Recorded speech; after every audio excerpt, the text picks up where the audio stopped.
कर्क राशीच्या व्यक्तींनो, तुम्ही बाहेरून तर शांत दिसता, पण आतून सध्या खूप काही चालू आहे आणि याची जाणीव तुम्हाला नक्कीच आहे. काहीतरी मिळणार आहे अशी जाणीव आहे आणि त्याच वेळी काहीतरी हातातून निसटेल अशी तुम्हाला एक अनामिक भीती आहे. हा काही योगायोग नाहीये, हा ग्रहांचा संकेतच आहे. ऑफिसमध्ये एखाद्या फाईलमधून किंवा बोलण्यातून कोणी काय लपवत होतं ते तुम्हाला अशा काळात समजू शकतं.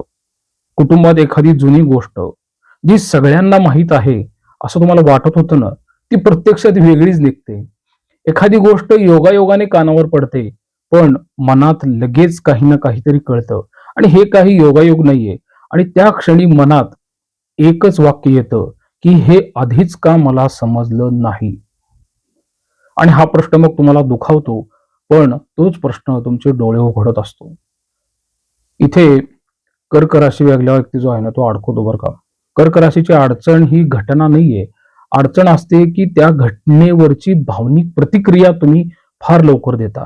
जरी तुम्ही ती प्रतिक्रिया बोलून दाखवली नाही, तर ती प्रतिक्रिया तुम्हाला आतून सारखी घोळून घोळून त्रास देत राहत असते. उदाहरणार्थ, समोरच्याने एक वाक्य वेगळ्या अर्थाने बोललं, पण तुम्ही ते मनात खोलवरती घेतलेलं आहे. कोणी काही स्पष्ट न बोलता वागण्यात बदल केला आणि तुम्ही मनात त्याचे 100 निष्कर्ष काढले. हे असं पण घडतं आणि एखादी जुनी आठवण असते, जुना अपमान असतो आणि जुना संवाद अचानक तुमच्या डोक्यामध्ये फिरायला लागतो आणि त्यातून तुमची मग झोपही उडते बरं का.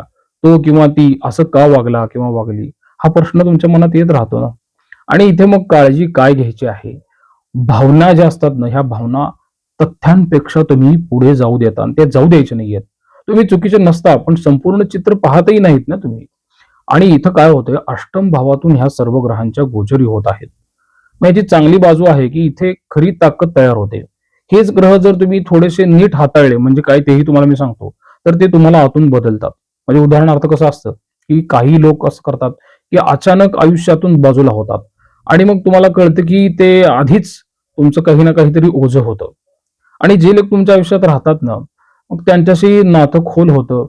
असं तुम्हाला त्यांच्याबरोबर नाटकीपणाने राहायला आवडत नाही. मग तुम्ही भावनिकदृष्ट्या मजबूत होता ना, कारण प्रत्येक गोष्टीला प्रतिसाद देणं जे आहे ना, ते तुम्ही आता थांबवलेलं आहे. मी सगळ्यांना खुश ठेवायला जन्माला आलेलो नाही, हे तुम्हाला आता स्पष्ट समजायला लागलेलं आहे. त्यामुळे काय करतो, हा काळ काही नाती तोडतो, पण तो तुमच्या आयुष्यातला कमकुवत भाग तोडतो आहे. त्यामुळे तुम्ही काही कमजोर झालेला नाही. तुमचं आयुष्य थोडं हलकं होतं, हे लक्षात घ्या. तर गुरु मिथुन राशीमध्ये आहे, वक्री आहे आणि हे म्हणजे न दिसणारं संरक्षण आहे तुमचं. कारण की 12वा भाव म्हणजे जे दिसत नाही, पण ते तुम्हाला वाचवतो असा त्याचा अर्थ होतो. मग गुरु इथे उघड मदत करत नाही हो तुम्हाला, पण परिस्थिती हाताबाहेर तुमच्या जाऊ देत नाही. संकटातून तुम्हाला वाचवेल, संकट आणेल पण त्यातून वाचवेल. मग प्रत्यक्ष घटना कशा असू शकतात? अचानक खर्च थोडा वाढतो, मग आरोग्यावरती वाढतो, प्रवासावरती वाढतो, घर किंवा शिक्षण. पण त्याच वेळी तुमचा एक मोठा धोकाही तो टाळतो. मग एखाद्या अडचणीत योगायोगाने तुम्हाला एक चांगली किंवा योग्य मदत करणारी व्यक्ती पण भेटते.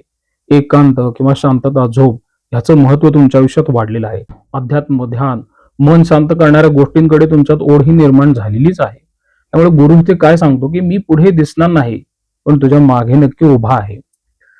शनी मीन राशीमध्ये आहे मित्रांनो, 9व्या भावातून आहे.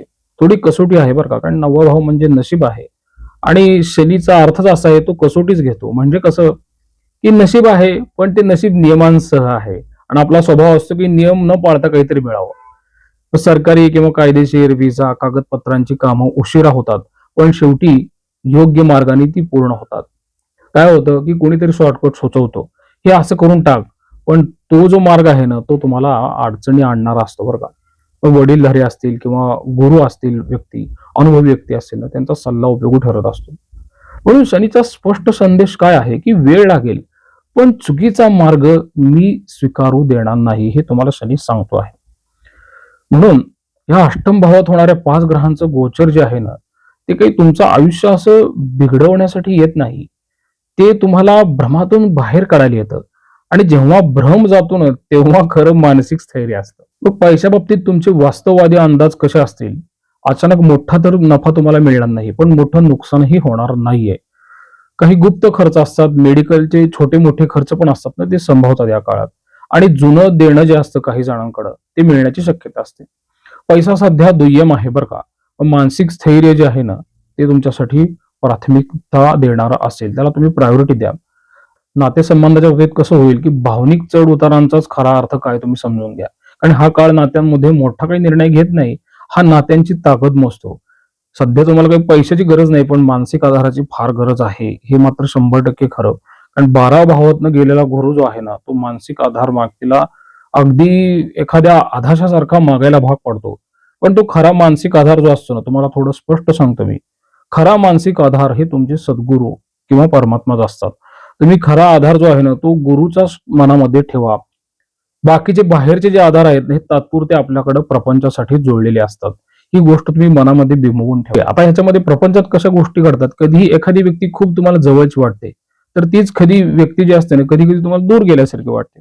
उदाहरणार्थ, काल जे बोलणं तुम्हाला सहज वाटलं होतं ना, तेच बोलणं आता इतरांचं तुम्हाला टोचतं. म्हणून छोट्या गोष्टींवर मन जे आहे ना, ते जास्त दुखत जातं. आणि समोरच्याचा एक शब्द जो असतो ना, तो संपूर्ण दिवस तुमचा बिघडवतो. ठीक आहे, हे काही प्रेम कमी झालं म्हणून नाहीये. कसं आहे, की संवेदनशीलता तुमच्या मनाची वाढलेली आहे. म्हणून जुने मुद्दे जे असतात ना, ते कधी कधी समोर पण येऊ शकतात. म्हणजे ज्या गोष्टी कधी ठीक आहे म्हणून तुम्ही सोडून दिल्या होत्या ना, त्या अचानक मनाच्या एका पृष्ठभागावरती येऊन तुम्हाला सारखं अस्वस्थ करण्याचा प्रयत्न करतात. म्हणजे उदाहरणार्थ जुना गैरसमज असतो, किंवा तुम्ही न बोलून दाखवलेली अपेक्षा असते, किंवा तुमचा पूर्वी झालेला अपमान असतो ना, त्या पण तुमच्या मनावरती येतात. मग तेव्हा प्रश्न पडतो, हे आपण तेव्हाच क्लिअर का केलं नाही? म्हणून ग्रह काय सांगतात ना, की जे तुम्ही पूर्णपणे मिटलेलं नाही, ते तुमच्यापर्यंत परत येतच असतं. त्यामुळे जिथल्या तिथं तुम्ही गोष्टी मिटवून टाकायला शिका, असं मला स्पष्टपणे इथं थोडं सांगायचं आहे. मग अष्टम भावातल्या ह्या गोचरीमुळे विश्वासाची एक चाचणी होते. मग ती कशी होते बरं का, की विश्वास म्हणजे फक्त अशी फसवणूक नाही हो, ती म्हणजे समोरचा मला समजून घेईल का, ही विश्वासाची चाचणी असते. माझ्या भावना सुरक्षित आहेत का, आणि मी बोललो तर ऐकून घेतलं जाईल का, हे तुम्हाला नेहमी कुठं ना कुठेतरी आत अस्थिर करत राहतं. हे प्रश्न तुम्हाला अजूनही पडलेले आहेत. त्यामुळे मग गैरसमज वाढतात, तुमचं मौन वाढतं, आणि अपेक्षा तुम्ही स्पष्ट न सांगता दुखावणं जे असतं ना, हे फार वाढत जातं. आणि हे काय करतं, मग नात्यांमधली एक स्ट्रेस टेस्ट म्हणता येईल आपण ह्याला. पण यामागची खरी भेट काय आहे हे लक्षात घ्या बरं का. जे नातं टिकेल ते खूप मजबूत असतं, आणि ते मजबूत होत जाईल. आणि जे नातं संवादाने पुढे जातं, शांतपणे तुम्हाला ऐकून घेतं, किंवा तुम्ही त्यांचं ऐकून घेता, दोष देण्याच्या ऐवजी समजून घेता, ते तुम्हाला ह्या काळातून बाहेर आल्यावर पूर्वीपेक्षा जास्त खोल आणि सुरक्षित करून देत असतं. जे नातं तुटले ते आधीच कमकुवत होतं असं समजा तुम्ही. आणि जे नातं फक्त सवयीवरती चाललेलं होतं, एकमेकांची सवय असते, त्याच्यावरती चाललेलं होतं ना, ते खोटं होतं. गप्प राहून गोष्टी दडपणारं नातं पण दूर जातं, आणि केवळ भीतीमुळे टिकलेलं पण नातं जे असतं ना, ते दूर जात असतं. आणि त्या गोष्टी ह्या काळात तुटू शकतात. हा अन्याय नाहीये बरं का, ही तुमच्या आयुष्याची एक स्पष्टता आहे. त्यामुळे हा काळ कसा आहे, की नात्यांना मला वाटतं संपवायला आलेला नाही, नात्यांना खरं बनवण्यासाठी आलेला आहे. ठीक आहे, थोडं दुखेल बरं का, थोडं तुम्हाला गोंधळल्यासारखं वाटेल. पण शेवटी एक गोष्ट स्पष्ट होते ना, की कोण खरं तुमचं आहे आणि कोण फक्त तुमच्या सोबत आहे. आणि ही स्पष्टता जी आहे ना, ती कोणत्याही दिलास्यापेक्षा जास्त मोलाची असते. मित्रांनो, कर्क राशी ही अत्यंत भावनिक रास आहे आणि हळवी रास आहे, हे मला माहित आहे. त्यामुळे मी कर्क राशीच्या घटनांपेक्षा त्यांचं मानसिक चित्राचं वर्णनच मी व्हिडिओमध्ये करण्यासाठी प्राधान्य देत असतो. थोडं तुम्हाला गोंधळलेलं वाटतं आहे, थोडं दुखलेलं पण आहे, पण शेवटी तुम्ही जास्त शहाणे झालेले आहात, आणि पुढेही जास्त मजबूत होताल. जे तुमच्यासाठी नाही ते निघून जात आहे, हे लक्षात ठेवा तुम्ही. आणि जे खरंच तुमचं आहे ना, ते हळूहळू तुमच्या जवळ येते, हे पण तुम्ही लक्षात ठेवा. त्यामुळे सध्याचं जे चाललेलं 12व्या गुरुचं गोचर आहे ना, ते तुमच्या आयुष्यामध्ये एक करेक्शन आणतंय, आणि त्यातून तुम्हाला तुमच्या मनाची, आयुष्याच्या खऱ्या उद्देशाची एक स्पष्टता देते. हे तुम्ही थोडं मनामध्ये हा विषय चिंतनाला घ्या, जेणेकरून तुमच्या मनाला शांतता मिळू शकते. प्रसाद कुलकर्णी, पंढरपूर. श्रीराम.